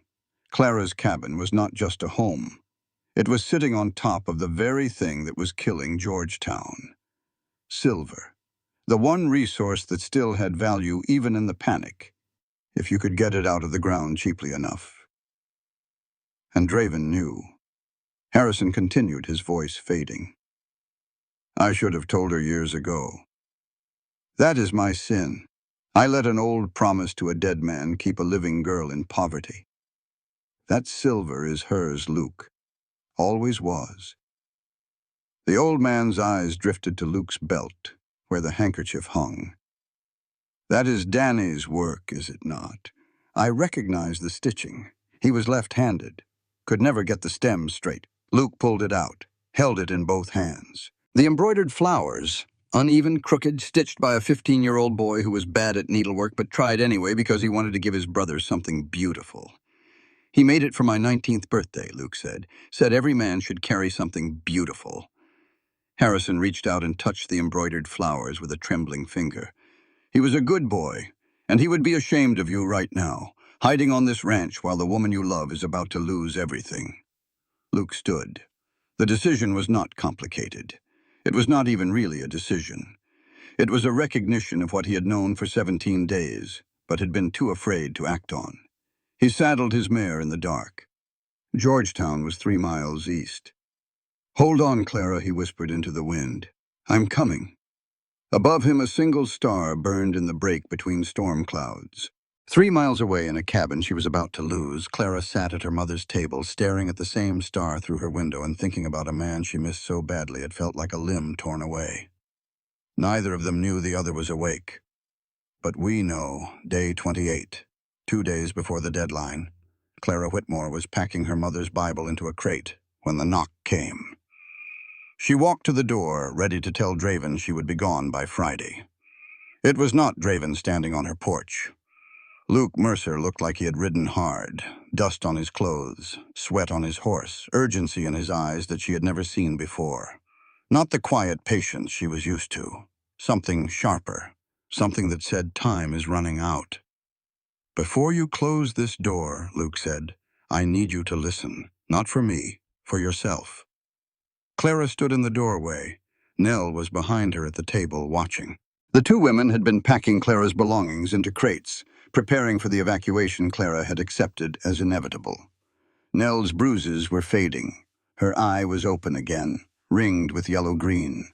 She had been sleeping in Clara's cabin for 9 days. They had not discussed it. They did not need to. Clara did not close the door. She did not open it wider either. She waited.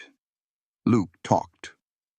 The words came out organized and specific, the way a man talks when he has been rehearsing in his head for miles. He told her about the silver vein, about her father finding it 20 years ago, about Harrison keeping the secret, about her mother knowing, about the old oak on the west side, about the prohibition against digging that Clara had obeyed her entire life without understanding why. He told her about Draven, that the mine owner's interest in her property was not random and was not about the surface lease. Draven knew about the silver, had known for months. The surveyors Nell had mentioned at the saloon, the boot prints outside Clara's window, the purchase of the lease from Harrison, all of it was aimed at one thing: getting Clara off her land so Draven could mine the silver underneath it. Clara listened. Her face cycled through emotions so fast they were almost invisible. Shock, confusion, and then fury. Not at Draven, not at Luke, but at the people she had loved most in the world. She knew. Clara's voice came out in a whisper that was more dangerous than any shout. Mama knew there was silver under this cabin, and she let us go hungry. She let herself die rather than dig it up. Luke spoke carefully. Your mother was afraid it would kill you the way the mine killed your father.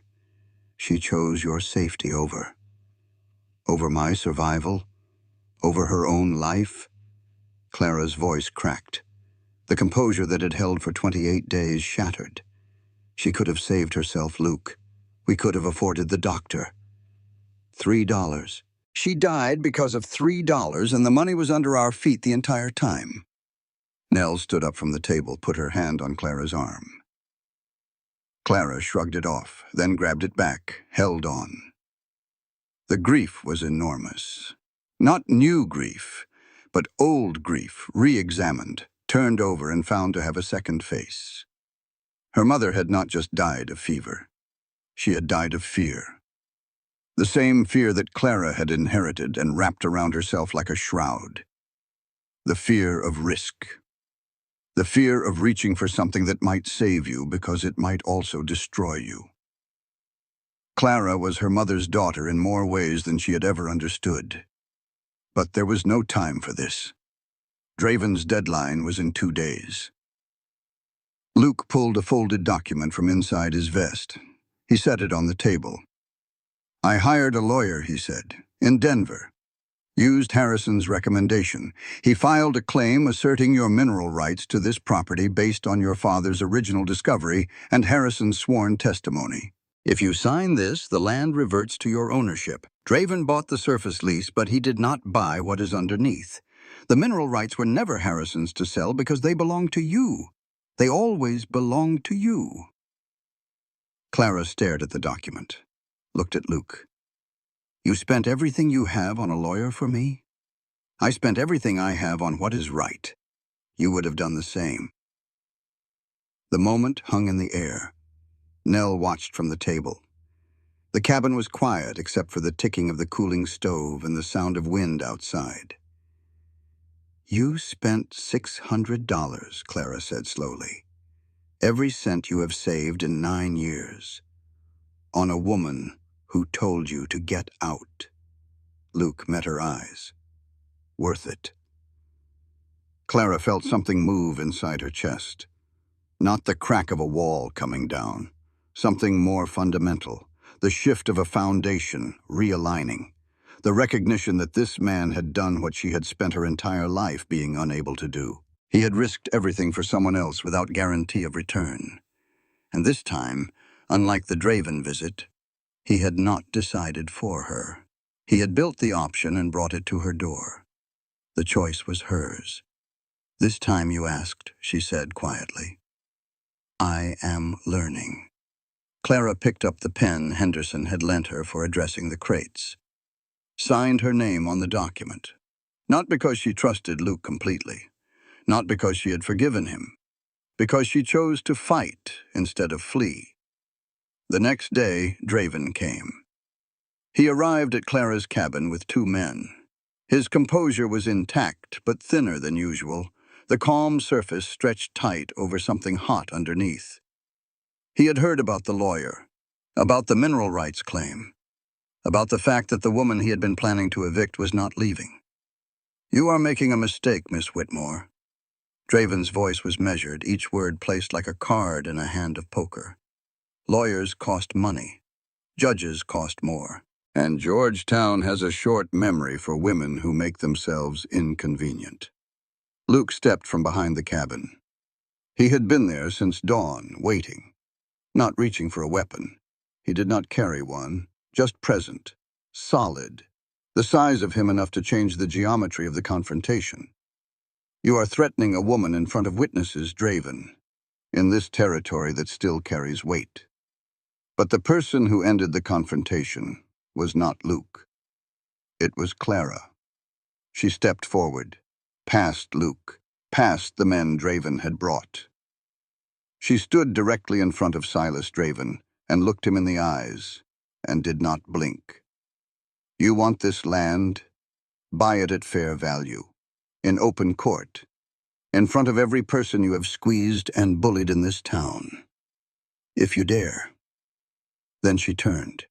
Henderson had appeared on the path, drawn by the commotion. Behind him, Nell. Behind Nell, the livery owner and his wife. And behind them, coming up the trail in ones and twos, the people of Georgetown. The miners who had lost their jobs when Draven's mine closed. The shopkeepers who had watched him buy their neighbors' buildings for pennies. The families who had seen their rents double while their incomes vanished. Every one of you knows what this man has been doing to Georgetown, Clara said. Her voice carried across the clearing. She had never spoken to a crowd before, had spent 2 years avoiding exactly this. But the words came and they were true, and that was enough. Buying our stores, raising our rents, choking us out one by one. The question is, how long do we stay quiet? Henderson spoke first. His voice shook, but it held. I am not selling my store to you, either, Draven. Then the livery owner. Then the boarding house woman. Then a miner named Crawford who had worked Draven's mine for 12 years and been laid off without a cent of severance. One by one, voice by voice. A town finding its spine. Draven looked around, calculated. He was a smart man, smart enough to know when leverage had evaporated. He looked at Clara one last time. His eyes held no anger. Something worse. Respect. We will see, he said, and walked away. That evening the word came from the ranch. Amos Harrison had died in his sleep, peaceful, his face relaxed, the handkerchief on his pillow clean for the first time in months. The will was read 3 days later by the lawyer from Denver. Harrison's sons inherited the ranch. They were furious when they heard the next part. The will included a clause granting Luke Mercer the right of first purchase at fair market value, with payments spread over 10 years. The sons wanted to sell to Draven for quick cash.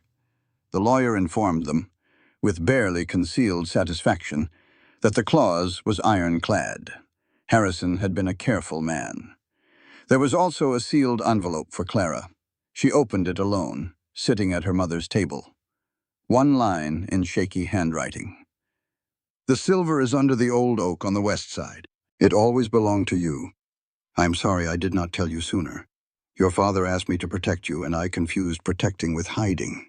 Forgive an old man's cowardice. Amos.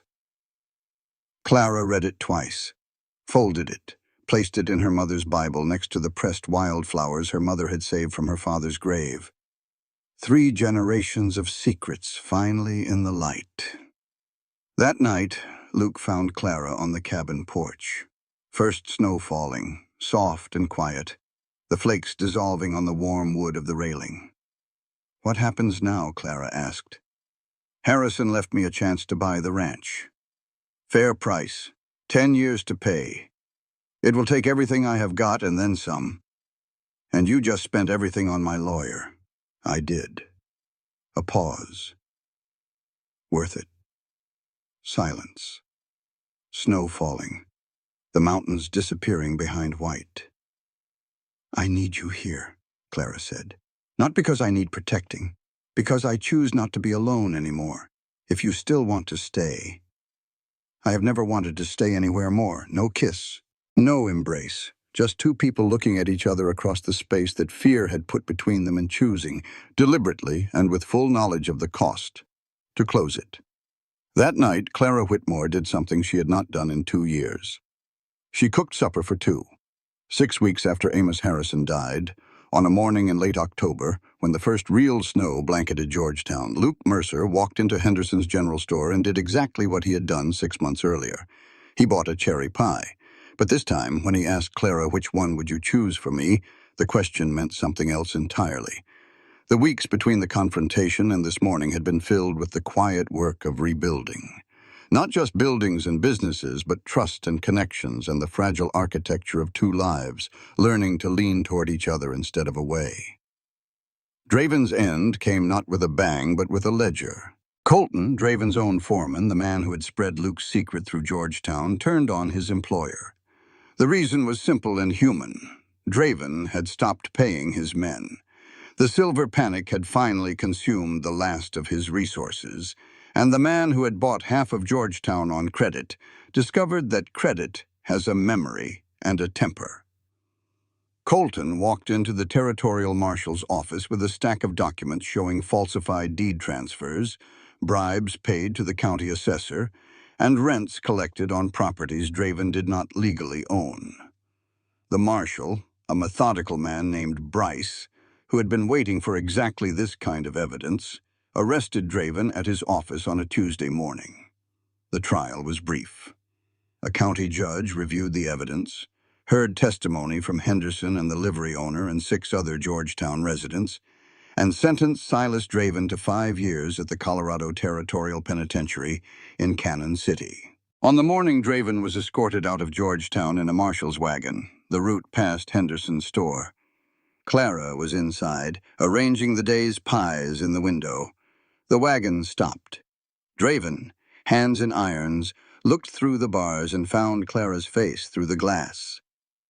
"That is a fine cherry pie in the window, Miss Whitmore," he said. His voice was calm as a still pond. Truly fine. No threat, no promise of revenge. Just a sincere compliment from a man in chains. Clara held his gaze until the wagon rolled on. Then she turned back to her pies. The moment lingered, not because it was frightening, but because it was human. Even the villain had taste buds. Even the man who had tried to take everything from her could recognize beauty when he saw it. The world was not simple. Clara was learning to live with that. The silver vein changed everything and nothing. Clara hired a small mining outfit from Denver, responsible men who extracted the ore carefully and paid fair wages to the local men they employed. The first profits did not go to Clara. They went to paying Nell's debt to the saloon owner.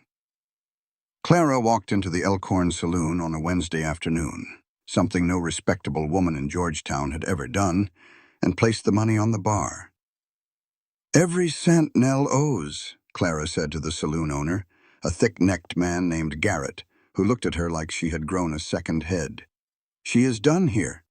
Touch her again, and every woman in this town will know about it, and you will not have a customer left who will look you in the eye."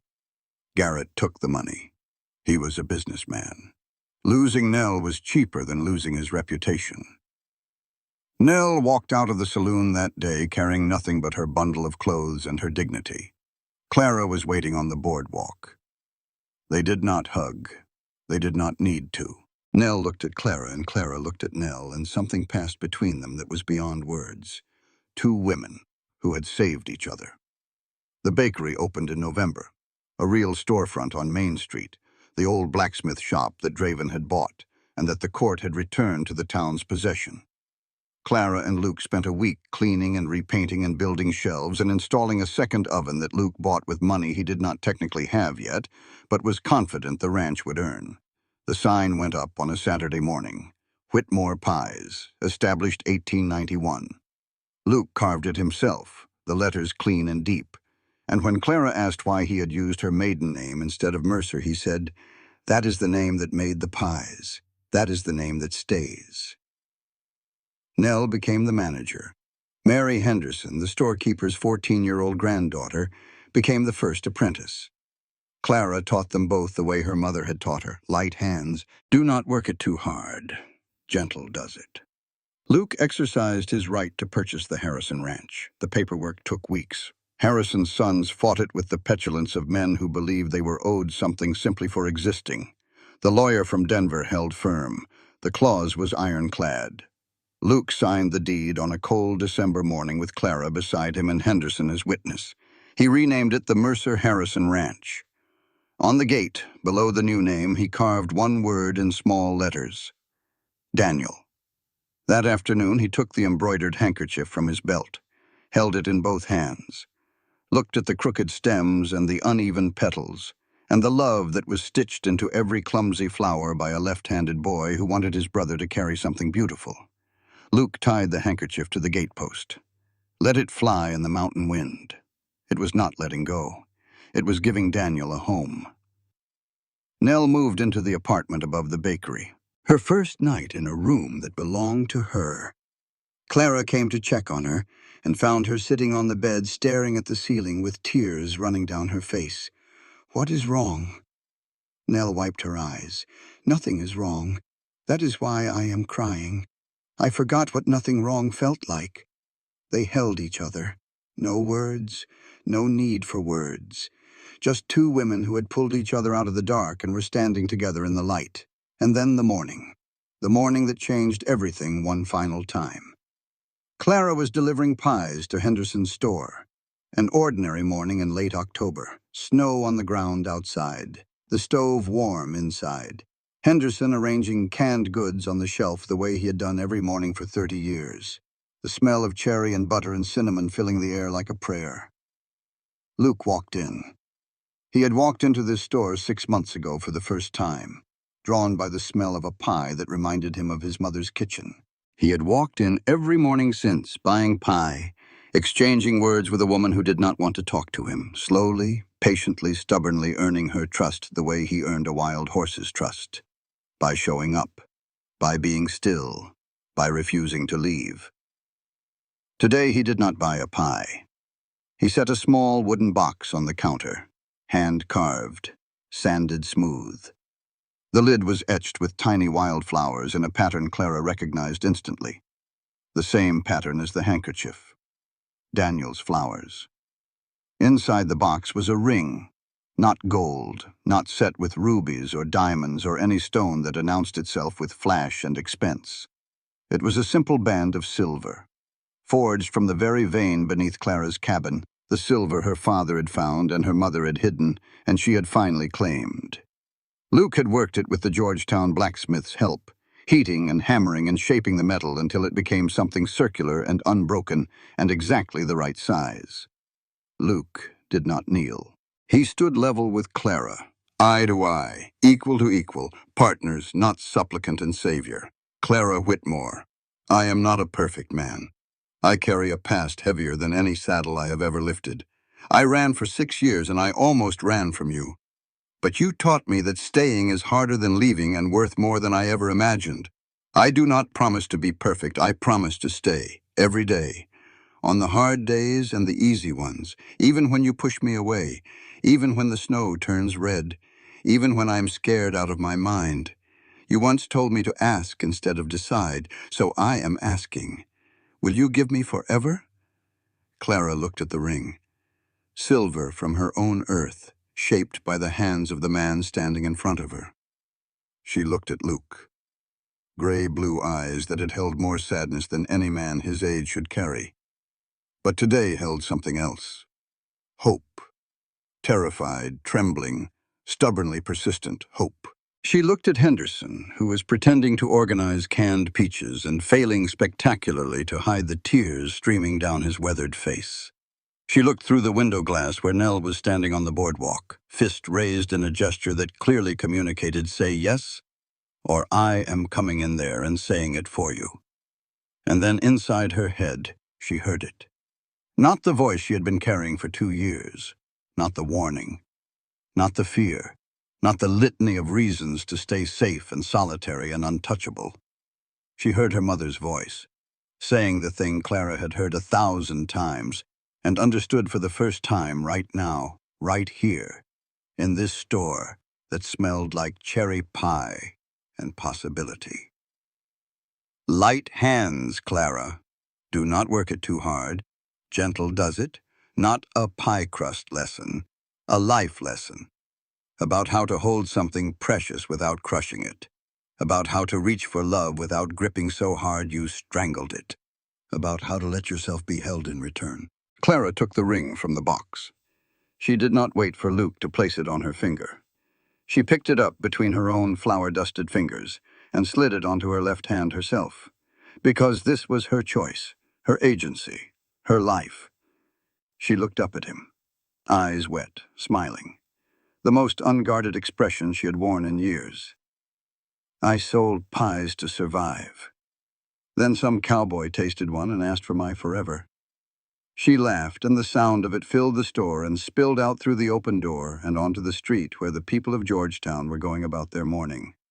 "You have got it. But I am keeping the recipes." Luke laughed. Clara laughed. Henderson gave up all pretense and wept openly behind his counter.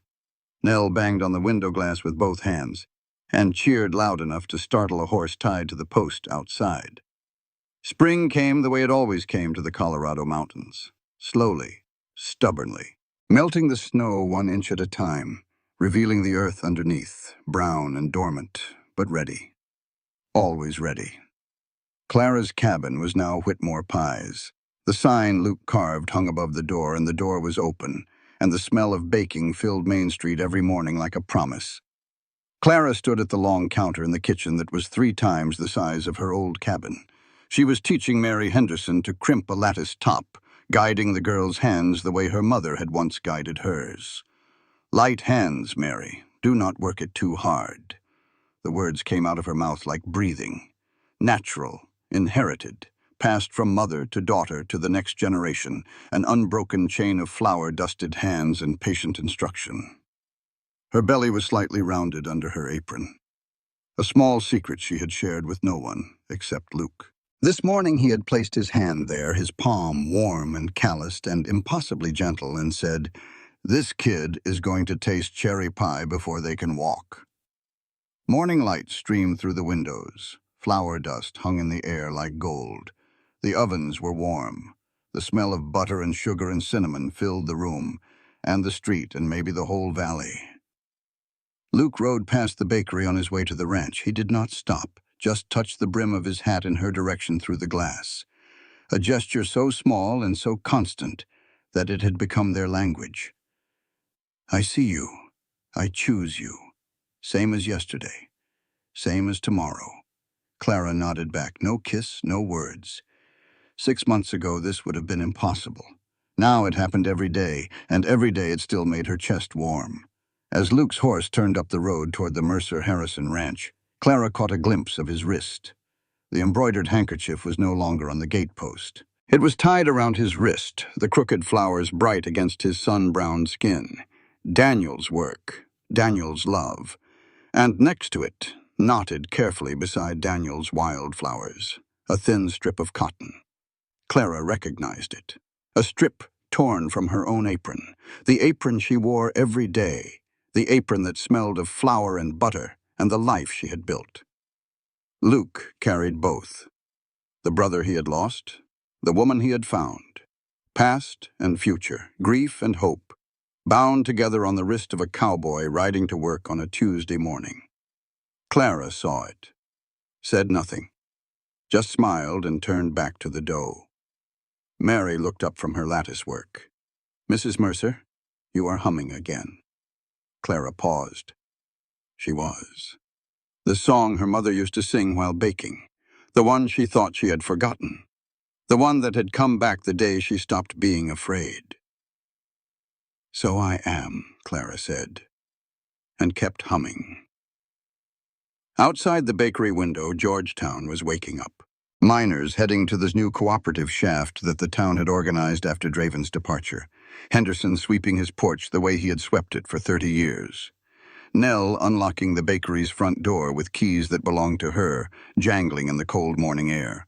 And beyond town, the Rockies, massive, snow-capped, eternal, standing guard over a valley where a woman who once swore she would never need anyone was teaching a girl to make pie crust with light hands, wearing a silver ring forged from the earth her father found, and her mother hid, and she finally claimed. She did not need anyone to survive. She had proved that already. But surviving and truly living, those were 2 different things entirely. Clara Whitmore Mercer had chosen to truly live, every single day, starting with the first cherry pie, This content was carefully researched, developed, and manually edited by our team to deliver meaningful stories with valuable life lessons. Every narrative is crafted to entertain, inspire, and empower our audience. We believe that great stories can change lives, and we are committed to bringing you content that matters. Thank you for being part of our community.